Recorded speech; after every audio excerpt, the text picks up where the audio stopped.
Hello my friends. We are infinitely grateful to meet you at Castle Nathria.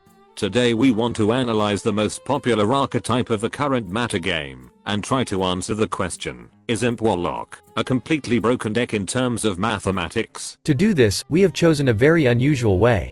We'll analyze some gaming videos from popular members of the Hearthstone community. Then using classic standards we'll determine the nominal value of each played card in each turn individually. The basis of Hearthstone has always been a strict system of mathematical rules. Creatures and effects were in a balance, which was expressed in cost.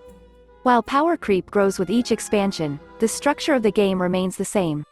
We have talked in detail about our method in previous videos. Do not miss it if you want to know more details. In this video, we decided to focus exclusively on the results of our method. So let's not waste time. The first video was posted by Chump. Imp Warlock's opponent was Miracle Rogue. Gul'dan starts the game with a perfect first turn.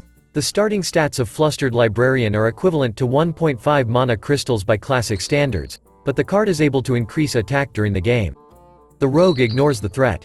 Valeera shuffles a card into her deck and draws a new one using the tradable effect. This action has no specific value, but also reduces the cost of a spell in hand by 1 mana. The combination of these two effects has a face value of 2 mana. During the second turn, Gul'dan summons an Imp Familiar which according to the vanilla test, is equivalent to 2 mana crystals. It's a fairly weak creature by today's game standards, but Imp's synergy has an impact on the Flustered Librarian. The minion deals 2 damage to the opponent. This is equivalent to a 1 mana effect. The rogue ignores the threat, and plays the Sinston graveyard location. Under favorable circumstances, the card is able to generate a large amount of value, but in this situation, Valeera is not able to realize even part of the benefit. At the start of turn 3, Gul'dan summons 4 imps using Fiendish Circle. In general, this is a very weak card. After returning to the game as part of the core set, the card was hardly used in the meta. Summoning 4 creatures, each of which is equivalent to only half a crystal is equivalent to 5 mana, but half of this indicator consists of an additional cost for stacking effects. New synergies make this card incredibly important. Flustered Librarian has increased his stats again and deals 6 damage to Valeera, which is equivalent to using a fireball or 5 mana crystals. By the way, did you know that Fireball originally cost 5 mana? We managed to find extremely interesting data about the features of the alpha version of Hearthstone cards. We will share the details with you in one of our next videos. Don't miss it. Thus, on the third turn, Gul'dan implemented effects that are equivalent to 12 mana crystals. The Warlock's aggression level is steadily increasing. Valeera completely ignores Gul'dan's aggression and spends her 3 mana to generate resources. The rogue again gets a huge but delayed profit.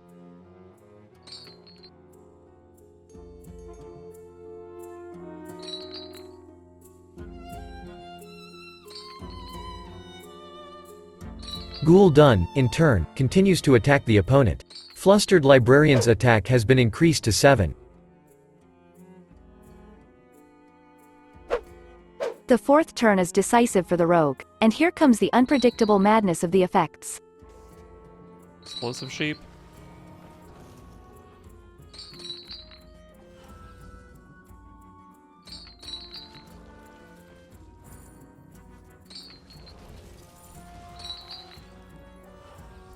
They're kind of going off.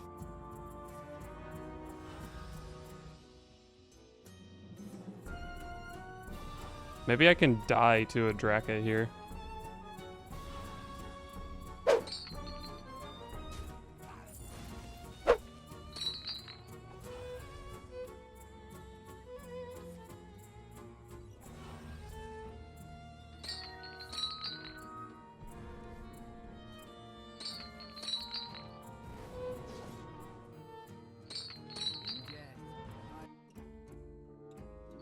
As a result, Valeera gets a weapon with 13 damage. On the fourth turn, she managed to implement effects on the total nominal cost of 33 mana crystals. And even this was not enough to continue the battle. My opponent made a 13 power weapon on turn 4, and it just wasn't even close to being good enough. Of course, Valeera's deck contains too few tools to counter aggressive decks, but Rogue had a chance to extend the match if she hadn't ignored obvious threats. Most of the cards in the Warlock deck are quite weak, but the power of several key cards goes far beyond the current power creep. For example, Flustered Librarian, during 4 turns, was able to deal 15 damage to an opponent for only 1 mana. It's just crazy. The second video from Ecor 100. Warlock vs Mage. Skeleton Mage is one of the few archetypes that is able to counter Imp Warlock. Do you understand how fast you are able to infuse this motherfucker? He's infused by turn 4. Easily. Most of the time. Nemsi did not create a serious threat on the first turn, but Khadgar tries to eliminate all targets, which forces him to give away cards that have more value.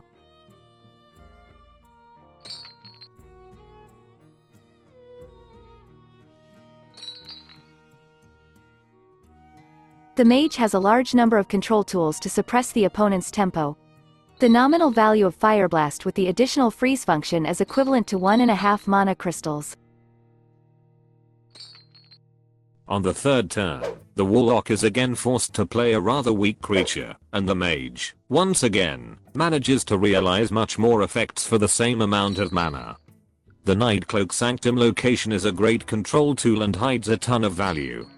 The only downside is the delayed activation of effect components.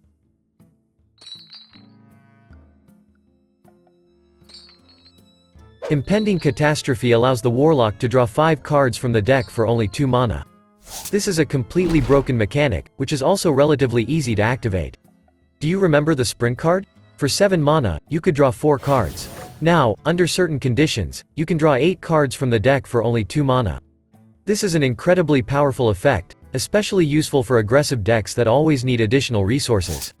By dealing damage, Bloodbound Imp grants value to both players. On the 4th turn, the total nominal value of the effects applied by the Warlock was 15 mana crystals.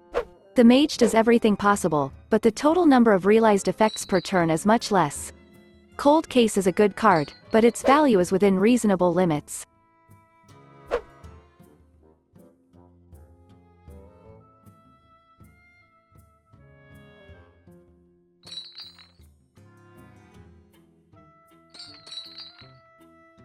The Warlock again makes a crazy turn using the Vile Library location, which generates too many benefits without much effort.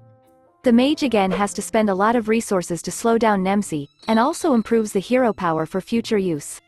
Despite this, the total value of all these resources is again much less. I get a 1/1 here. Perfect. Interesting trade choices so far. A little bit weird. Okay, this is fine though.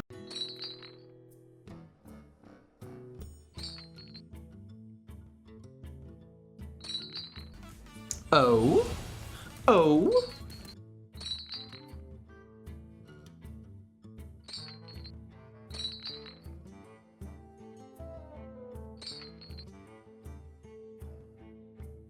Is to go boom, and then I think the goal here is to actually flood the board and try to bait out Reckless Apprentice here.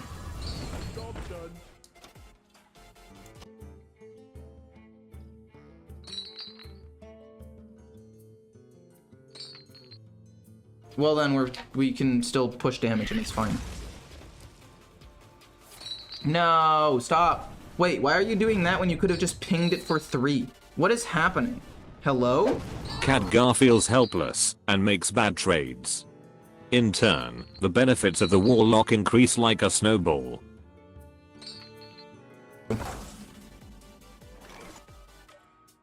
I mean, we get 1 less imp for this, but like, does that even really matter at this point? I feel like it doesn't even matter. I'm just doing that so I can pump the hell out of this guy. And go face. We'll save the Voidwalker in hand. No reason to flood the board that much right now. He freezes the 6/8 almost assuredly and then plays like Deathborn. Finally, Khadgar manages to completely clear the board, but he is left with almost no cards in his hand.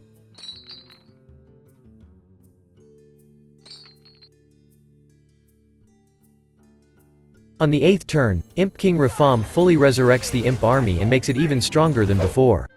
Life Tap deals damage to the Warlock, which means it brings additional value to the opponent. Thus, the Warlock generates effects with a nominal cost of 25 mana crystals. Okay, Fire Sale does nothing. It could also end up being Wildfire or Second Flame, which is useless. Rune Door is fine. Blurry would be unfortunate, but still fine. I think we still win. Cold Case, yeah, we just win the game this turn. GG. We have 20 damage showing. All we need to do is this, or... Well, those are the main two, but wow, so stupid. Magister Dawn Grasp also generates a ton of effects, but it's not enough anymore. In total, over 8 turns, the Warlock implemented effects that are equivalent to 98 mana crystals by classic standards. In this game, the most important effect was drawing 5 cards from the deck, which allowed the Warlock to successfully allocate resources. On top of that, Vile Library was a source of unexpected damage. The icing on the cake was the resurrection of a detachment of imps thanks to the ability of Reform.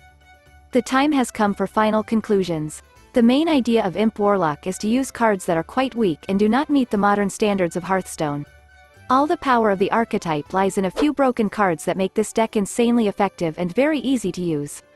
First of all, these are Flustered Librarian, Impending Catastrophe and Vile Library. If you fail to find one of these cards in the starting game, your chances of winning will be extremely low. Another feature of the deck is the instant benefit and the extremely low complexity of implementing effects. This means that in most cases it will be fairly easy for you to get maximum value. As you can see, each of these 3 cards is capable of generating too much value, which makes them completely broken. Most likely, these cards will be the main targets for nerfs, as the popularity and effectiveness of Imp Warlock is out of control. What do you think of this archetype? Does Imp Warlock deserve immediate balancing? Share your opinion in the comments and also join the voting on our community tab. Do not forget to share your impressions about our method. As always, we would like to express our huge gratitude to our patrons. Dear friends, your support is incredibly important to us. Thank you for being with us. We hope to be able to get in touch in the future. Take care of yourself. And good luck.